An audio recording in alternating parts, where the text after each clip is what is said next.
Duty पर रहे हैं, हमका पता चला कि गुड़िया लिए गए हैं वहाँ से, हम मार देने।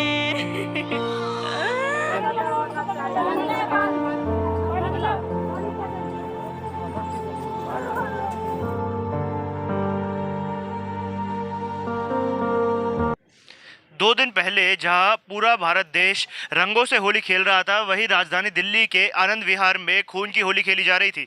नमस्कार, मेरा नाम है आयुष शर्मा, मेरे साथ देख रहे हैं स्वराज मीडिया नेटवर्क और इस वक्त हम मौजूद है राजधानी दिल्ली के आनंद विहार स्थित रेलवे कॉलोनी में, जहां से एक बहुत ही संगीन मामला सामने आ रहा है। आपको बता दें कि एक शख्स की पेचकस से गोद कर निर्मम हत्या कर दी जाती है, जिसका नाम राम बहादुर बताया जा रहा है और वो भारतीय रेलवे के कर्मचारी बताए जा रहे हैं। दरअसल होली वाले दिन 2 गुटों में आपसी रंजिश के चलते यहाँ पर विवाद हो रहा था, जिसके चलते वो विवाद हाथापाई में बदल गया और जब राम बहादुर वहां से गुजर रहे थे तो ये बताया गया कि उन्होंने बीच बचाव करने की कोशिश की गई थी, जिसमें से एक गुट के व्यक्ति को गुस्सा आ गया और वो गुस्सा इतना ज्यादा तन गया कि उसने राम बहादुर की पेचकस से गोद कर निर्मम हत्या कर दी और मौके पर ही उनकी मृत्यु हो गई।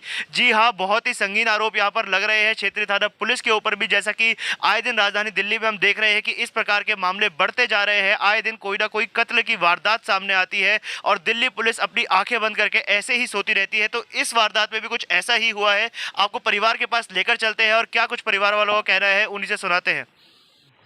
राम बहादुर जी की माता जी हमारे साथ मौजूद है, उनसे भी बात करते हैं। मैडम, आपको कैसे पता चला था इस प्रकार से आपके बेटे की हत्या हो गई? हमारे बेटे की हत्या है। हमारे न लड़का वहाँ देखा तो अपने मामा को देखा तो उसके वो कड़ी ला के एक उधर किसी के घर में डाल दिया। जो यहाँ आता रोता रहा तो उसने हमने पूछा क्या रो रहे बेटा, क्या रो रहा है? कल मामा उमा की तबीयत बहुत ख़राब है, वो बोल नहीं रहा है, उसके जान नहीं है। तब यहाँ से आदमी गए तो उठा करके हमारे बेटा को लाए और ला करके यहाँ ढील दे हेठ गंवार गए। उधर कोई बात नहीं हुई। फिर वहाँ से थाने गए, थाने में हाथ जोड़ते रहे, गिड़गिड़ाते रहे और पुलिस वाले ने कोई जवाब सवाल नहीं किया हमसे। और सारे पुलिस वाले ने, लेडीज़ पुलिस वाले ने हमको से डंडा से ऐसे सारे आप बहुत लोग थे, 20-50 लोग थे, सबको सड़क के पार निकाल दिया कि भाग जाओ यहाँ से, तुम्हारा कुछ नहीं। हमने उससे बहुत झगड़ा किया, बहुत लड़ाई किया, हाथ जोड़ा कि हमको फैसला चाहिए, सब कुछ चाहिए। उसने कोई आवाज़ नहीं किया। हमने खुद उसको कहा आज हम मैं तड़प रहा हूँ, एक माँ, आपके औलाद मरेंगे, आपका परिवार मरेंगे तो ऐसे तड़पोगे। आपको भगवान जैसे हम तड़पे आपको तड़पेंगे। जितने लोग आप सबको तमाशा देख रहे हो, हमारा रुपया पा गए हो है, तुम हमारी आवाज़ नहीं सुन रहे, हमारा दर्द नहीं सुन रहे हो। हमको इंसाफ चाहिए, इंसाफ चाहिए। कोई जितना पुलिस रहे, लेडीज जेंट्स, पुलिस कोई आवाज़ नहीं निकाला हमारे लिए, बच्चों के लिए कि ये बूढ़ी माँ तड़प रही थी, कुछ बात तो करी। और डंडा लेके खेद खेद के हमको सड़क के पार कर दिया। मैं झूठ नहीं बोलती हूँ, आज औलाद वाला हूँ।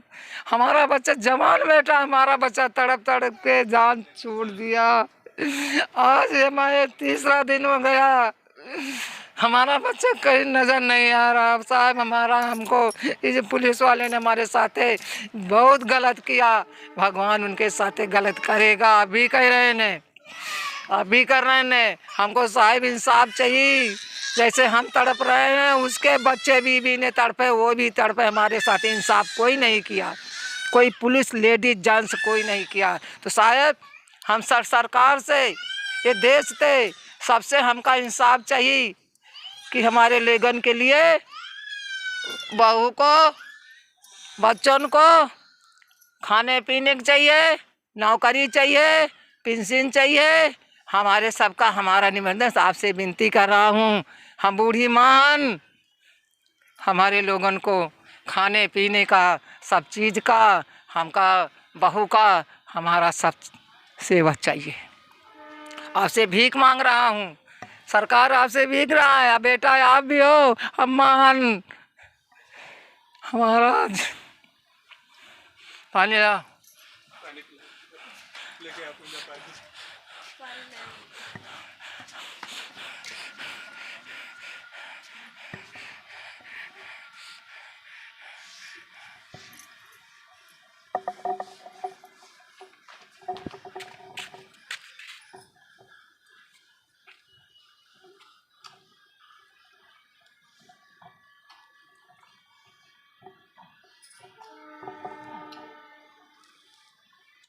घर के कुछ और लोग भी हमारे साथ मौजूद हैं, उनसे बात करते हैं और जानते हैं।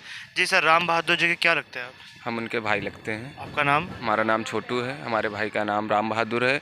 और कल हमको पता चला कि हमारे भाई की दर्दनाक हत्या कर दी गई है, वो भी पेचकस से। जेब कतरे थे आनंद विहार के झोपड़पट्टी के। हमारे भाई ड्यूटी पे थे और वो गुटखा लेने गए थे और वहाँ पे लड़ाई हो रही थी और उनको किसी ने पीछे से वार किया है, जो सीने में उनका बिल्कुल बुरी तरीके से लहूलुहान कर दिया। फिर हम लोगों को जानकारी हुई, हम लोग आए और देखे कि हमारे भाई के दम टूट रही है। हॉस्पिटल ले गए थे और हमको हॉस्पिटल का नाम नहीं आ रहा है याद, उसको क्या बोलते हैं, वहाँ पे जाके उनको मृत्यु घोषित कर दिया गया है। बॉडी को पंचनामा करने के बाद में हम घर पे लेके आए और उनका कल मैं दाह संस्कार किया हूँ। अभी तक जो भी अपराधी हैं वो घूम रहे हैं और हम सबसे हाथ जोड़ के ये अपील करते हैं पूरे अपने दिल्ली वालों को और इस चैनल के माध्यम से कि हमारे भाई को इंसाफ मिलना चाहिए। अगर हमारे भाई के साथ में ऐसा हो सकता है तो दिल्ली के सभी भाइयों के साथ में ऐसा हो सकता है। और मेरी सरकार से और पूरी जनता जनार्दन से जो भी लोग ये खबर देखें, ये बिल्कुल सच्ची घटना है। और कल की डेट में हमारे भाई का परसों हत्या की गई है। कल उनका अंतिम संस्कार मैं उत्तर प्रदेश रायबरेली से आया हुआ हूँ, उनका अंतिम संस्कार किया हूँ। हमसे वो बड़े भाई थे और हम छोटे भाई थे। हमारा कुछ भी यहाँ पे नहीं बचा हुआ है। हम लोग खौफ में है, जो भी हमारा छोटा भाई वो भी खौफ में है, इसलिए कि वो जेब कतरे हैं, कुछ ना कुछ मार देते हैं। क्या कारण बताया जा रहा है सर, क्यों हत्या की गई थी? हत्या इसलिए की गई थी क्योंकि वहाँ पे पहले से बता रहे हैं कि लोग की लड़ाई हो रही थी। हमारा भाई वहाँ पे गलती से पहुँच गया और उसी भीड़ ने हमारे भाई को टारगेट किया है। मेरे भाई की किसी से कोई लड़ाई नहीं थी, कोई दुश्मनी नहीं थी, बस कुछ चंद गुंडे थे जो यही जेब कतरे बता रहे हैं, उन लोगों ने मार के मेरे भाई को वहीं पे छोड़ दिया। फिर जानकारी जैसे ही मिली उठा के जैसे तैसे लाए। हॉस्पिटल पहुंचने से पहले उनकी डेथ हो गई। पूरा परिवार मेरे ऊपर रो रहा है और मैं क्या करूं। मैं बच्चे छोड़ के उत्तर प्रदेश रायबरेली से मैं दिल्ली आनंद विहार पे खड़ा हूँ। आज इस हाल में मेरे हाथ बिल्कुल खाली है, कुछ नहीं लग रहा। मेरी भाभी का जो है रो रो के बहुत बुरा हाल हो रहा है। 1.5 साल का भतीजा भी है। मैं चैनल से बस इतना ही कहना चाहता हूँ, हमें इंसाफ मिलना चाहिए। अगर हम दिल्ली में हैं, अगर दिल्ली में इंसाफ नहीं मिला तो मुझे कहीं भी इंसाफ नहीं मिलेगा। बस मुझे अपराधियों को मैं सलाखों के पीछे देखना चाहता हूँ।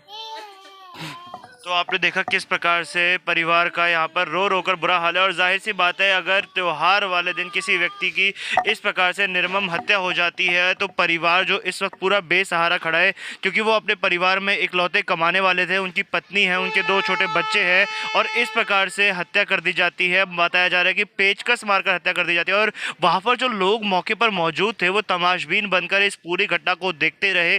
किसी ने भी बचाने की कोशिश नहीं की। अगर उन्हें समय पर अस्पताल ले जाता तो हो सकता है उनकी मृत्यु ना होती, उनको बचा लिया जाता। परंतु जो भीड़ वहां पर होली वाले दिन तमाशबीन बनकर देखती रही कैसे ये खूनी खेल खेला जा रहा था, तो कहीं ना कहीं ये बहुत बड़े सवाल हमारे समाज के ऊपर भी खड़े होते हैं। आखिर हमारा समाज किस दिशा की ओर आगे बढ़ रहा है कि हम किसी व्यक्ति की मृत्यु होते देखकर भी उसकी मदद करने को आगे नहीं आते। और बहुत बड़ा आरोप यहाँ पर क्षेत्रीय थाना पुलिस के ऊपर यह भी लगाया जा रहा है कि 2 दिन हो चुके हैं इस वारदात को, होली वाले दिन की वारदात है, और अभी तक उन दोनों अपराधियों की पहचान नहीं हुई है जिन्होंने इनके भाई को इस प्रकार से चाकू से गोदकर मौत के घाट उतार दिया। तो ये क्षेत्रीय थाना पुलिस की जिम्मेदारी बनती है कि सबसे पहले तो परिवार को प्रोटेक्शन मुहैया कराई जाए ताकि परिवार के किसी और सदस्य के साथ इस प्रकार से ऐसी घटना ना हो सके। और इसके अलावा जो भी उचित मुआवजा बनता है वो इस परिवार को दिया जाना चाहिए, क्योंकि वो परिवार के इकलौते कमाने वाले थे और दिल्ली की चरमराई हुई कानून व्यवस्था के कारण ही उनको अपनी जान गंवानी पड़ी। तो ऐसे में परिवार को उचित मुआवजा जरूर मिलना चाहिए। कैमरा पर्सन ज्ञानेंद्र के साथ मैं आयुष शर्मा और आप देख रहे थे स्वराज मीडिया नेटवर्क।